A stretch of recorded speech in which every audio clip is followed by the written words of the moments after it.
Hi everyone, Raine here from the William Smith Training Academy, and today I'm here to talk to you about the importance of knife control when working with interior film. We're going to look at some different knives and blades, how to control your knife pressure, when to change your blades, how your body position will make you more consistent, and some general safety considerations when using these tools. So let's take a look at some of the knives and blades that we've got. Now these are a very small selection of what's out there in the industry. There are loads of different knives. So here we've got, some call it a 45 degree, it's actually more like a 57 or 59 degree blade. More common for window tinting and things like that, but again, we use it a lot in interior film. Then we've got a 30 degree profile blade. Again, very, very common, very fine point, very sharp. Similar profile blade, but we've got a Swan Morton, or a 10A we call them. Again, very commonly used. And then this is just a standard stainless steel. The reason these are kind of our go-tos is that with interior film especially, and other skill sets, the small details make the big difference. So we like something that's delicate, sometimes lightweight, where we can do really intricate cuts to get a really nice finish. We tend not to really use things like Stanley knives. They're bigger, they're clunkier, they've got a bit of a thicker blade. Some people do use them, and again, as long as they get the right outcome, that's the most important, but we find more consistency with these. Now, between them, we've got snap-offs, which again, very, very common. The reason snap-offs are good is that when I've done several cuts and I now need to change that blade, I want something sharp, I've got a very important cut to do. I can now quickly put it into whatever my blade cage is or disposable unit, snap it off and I'm ready to go. It takes me seconds to change them. The 10A on the other hand, like I said, very good blades, but this is a singular blade. So now I need to change this and it takes a little bit of time.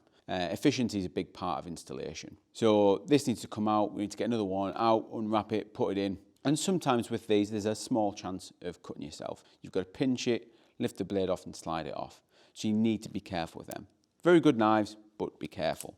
Another key difference to point out with these knives is when we're cutting. The difference between a standard 30 and a 45 is the actual profile of the blade. So if I've got a cut to do where I'm trimming along the edge of something, whether it's a panel, an edge, I've maybe got 2 layers of film overlapped and I want to just trim the final layer to the edge of what it is I'm wrapping. With a 30, if you're new to these blades, when you're cutting, and you'll be literally cutting on the end of that blade, it's very easy to rotate that blade.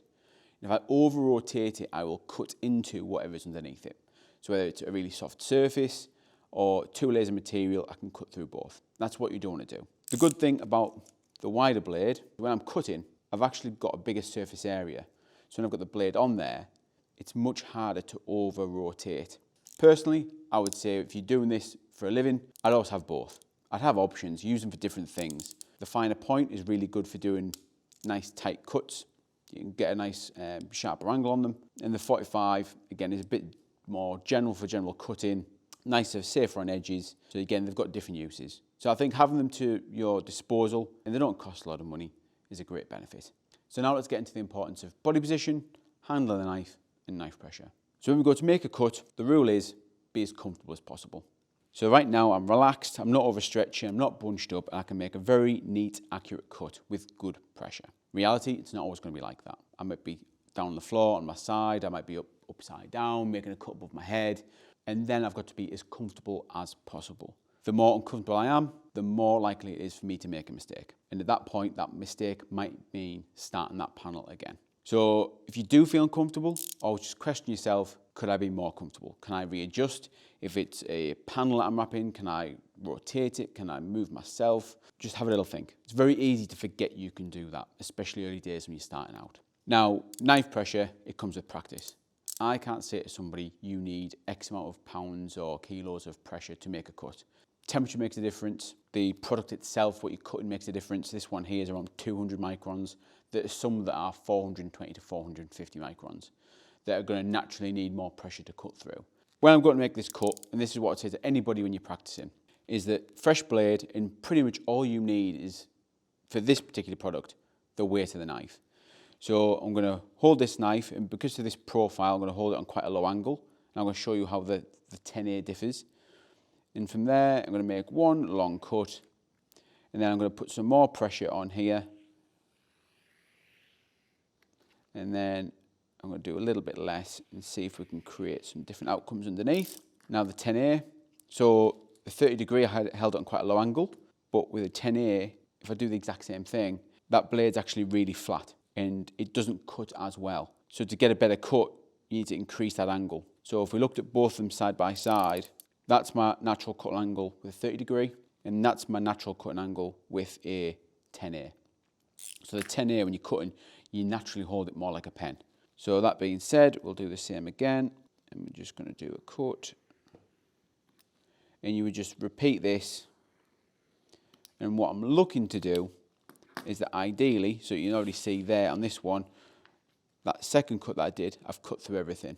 And I've just to say cut through it, which isn't what I want to do. But the first cut, you can see if I pull this apart, there's this nice score there. So if I split it and I pull that material, it tears nicely. And we can do the same with the other ones. So that one there, I'd put a bit more pressure on. I wanted to try and do half and half. And I'll take all this off, because what I would do, I'm basically cutting this material on the liner. I'm emulating that what I'm cutting on the top is the vinyl, and the liner is whatever's underneath it. So vinyl, surface, so MDF, laminate, whatever you want it to be. And from that point, I can gauge my knife control. So I can see here, I've cut through everything. Here, I've kind of partially cut through it. I've scored it. The bottom, I overcut it. This other side's really good with the Swan Morton. And then to kind of see what you've done, now we normally do this for vehicle wrapping, but you can do the same here, is that I would spray this. So this is my release liner, and from there I'd be looking to see where the paper liner, where I basically broke the silicone, the paper liner is now absorbing the moisture, so it tells me what my pressure's like. That's my first cut in this bit here, and that's what I'm looking for. That's just practice, that's feel, it's a fresh blade, it's working with that knife consistently, and that's what I look to do. Practicing and consistency is key, and you can only do that by doing what I've done there, and getting familiar and getting the feel for it. If you're new or just getting into interior film and you want to find out more about the opportunities, where it can and can't go, then come and do our Architectural Crash Course on the William Smith Online Academy. It takes 10 minutes, it's totally free, and it'll tell you everything you need to know to get started. That's all for today's video, so if you found that useful, don't forget to like and subscribe for more training tips and tutorials.